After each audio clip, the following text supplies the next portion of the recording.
Our next storyteller is from Scotland. Come on up, Emma Davie. Hello.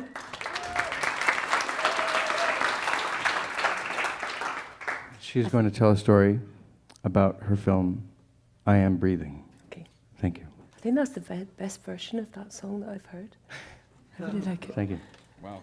So I think I've cheated a little bit with this story, I realise, because my story is not about something that we didn't film, but is about a tape we didn't use. So it was the tape that we wanted to forget about. For weeks, it lay in a shoebox under the edit suite, unseen, unedited, unlogged. It wasn't long after Neil, who was the main character of our film and had been a friend of ours, had died. And we filmed the last 6 months of his life, and he was a young man, he was only 34, and he died of a very difficult illness, which you call Lou Gehrig's syndrome, and which we call motor neuron disease. And it had been really hard for us to be with Neil at this stage of his life. So it was also hard to look at this footage again and to work on the film. But Neil had a very practical, no-nonsense approach to communicating about his illness. He wanted to communicate about it. He wanted the film to be made. And he had this expression, which he would say in his Yorkshire accent, I just have to man up. And I guess we kind of felt that we had to man up in the edit suite and get on with the business of working on it.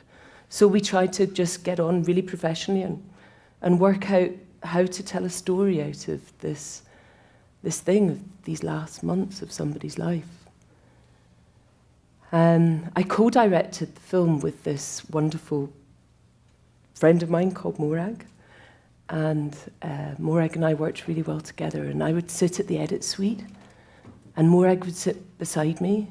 And we wouldn't really talk much. We kind of had one of these working relationships that we could just kind of understand what each other were thinking. We kind of grunted occasionally and ate lots of chocolate and drank far too much coffee. So we didn't have to say much, but one tacit understanding that we absolutely had was that this tape would remain in a shoebox under the edit suite for quite a wee while to come. And then Janus came. Janus was a fantastic editor who worked in Denmark. He's called Janus Bileskov Jensen, and some of you will have seen his films. He edited Burma VJ, which you may know, or he edited Girl with a Dragon Tattoo, the original, not the American one. He edited the shorter version of The Act of Killing, which is here. And he's a fantastic editor, and in a way was a bit of a hero of mine. And I really wanted him to work on the film, but he didn't quite have time, but he agreed that he would come and mentor us. And in Denmark, they've got the most fantastic way of working in edits, where they have this way of kind of challenging you, but being quite playful at the same time. So as a result, you don't really get into that awful defensive position of kind of like trying to defend your film, but you can kind of take their criticism and go with it and try and use it to work out more about what your film is. So that's why we'd asked him to come. And he turned up and he wore this beautiful black hat, man in about his 60s, this beautiful black hat. And he had a rolly suitcase and a long black coat. And he turned up like our editing shrink that was going to sort out all our problems.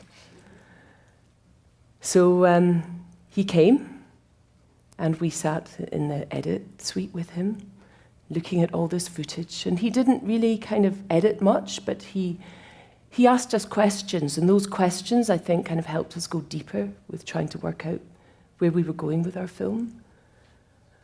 But one thing we managed to not do was look at this tape, which remained in the box under the table. Until one lunchtime when we went out with Janus. Janus liked a good lunch, so we went out and we had a good lunch.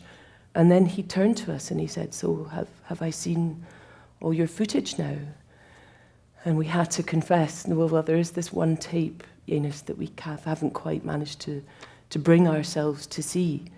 And he was like, so tell me about this tape. And this tape was a tape that we actually hadn't shot ourselves, but had been shot by Neil, who was the main character of our film. It had been shot by his family the day before he died. And it was him reciting his last blog. He kept this incredible blog throughout the last months of his life, and it was this blog that had created the backbone of our film. And we knew that it had been an incredible effort for him to speak at this stage. He could barely breathe, but he had gathered the strength to speak in this last blog. And we also knew that at that stage he was choking quite a lot. So we really found it hard to see this tape. But anyway, Janus rolled up his sleeves and said, this is what we'll do after lunch. So we sat down at the edit suite and we were waiting and we looked at it. And gradually as the tape played, Janus went further and further towards the screen, putting his glasses up and going, interesting, interesting. And we, on the other hand, went further and further away from the screen with tears rolling down our cheeks, just finding this last tape so hard to watch, but also so incredibly surprising. Because it wasn't just a tape of a man saying the last words, which were effectively the last words that he said, but it was much, much more than that. So in this tape, he talked of his desire to go to the hospice to die, and he was only 34 at the time. But Neil, being Neil, who was such an amazing man, he didn't only say this. He managed to use the remaining energy that he had to communicate to do things like correct his wife's punctuation. So he'd be reciting it and then suddenly go, and she would be, what was that? And go, what was that? Semicolon? You're saying semicolon? You're wasting your last breath and telling me semicolon? So, and then he'd do other things, like he'd begin cracking these jokes. And it was like, she was just amazed by him. That at this stage, when he had this remaining breath, that he had that ability. And I thought I'd just read you some of the blog, because his words are really much better than mine. But I mean, it might just give you an idea of what it was like. So he said, it's a difficult, bordering on impossible decision for me to make. He's talking about his decision to go to the hospice. As I have to decide whether to ease the suffering or hang on for the purely selfish notion of seeing them, that's his family, for an extra few days or minutes. The reason I have chosen to go to the hospice tomorrow is to draw the curtains over what has been a devastating, degrading year and a half. But then he totally spun it around and shifted to comic mode. You may have noticed that some of the jovial nature of my usual entries is or has been somewhat lacking over the last day or two. Please don't think that this is because I can't. It is merely to help Louise, his wife, carry on the baton without too much pressure to be as witty. She was groaning when he was saying this. I accept comedy as being one of my natural gifts. Just don't expect the same from Louise, my beloved, and here's this fantastic word, wid spouse. So it's kind of widow and spouse. And spiddle. So he made these words out of... Anyway, he obviously thought it was a very important joke to communicate, and it just said so much about the man that this is what was important to communicate before he died. So anyway, the camera tape ran out soon after, and he sent his cousin Jill out to get another one. And yeah, it's very typical of Neil that what we thought would be just tragic and awful was actually so much more surprising and so much more human and so much more incredible than just that. That there was this joke and there was this play in words and there was this insistence on the semicolon.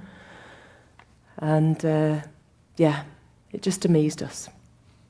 But we thought the whole tape was so incredible, that the whole tape was so incredible that we wanted to use it in a fairly uncut way. And so Janus made a couple of cuts in the material, and we thought, that's the end of our film. We just put it in like that.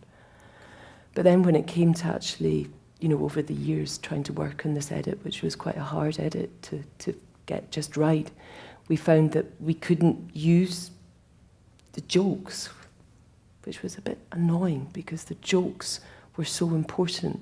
So I really welcome this opportunity to share some of those jokes with you. Not that they were the most amazing jokes, but the fact that he made them at that stage was so incredible. And so that was the tape that I would have liked in our film, the tape in the shoebox under the edit suite. Thank you.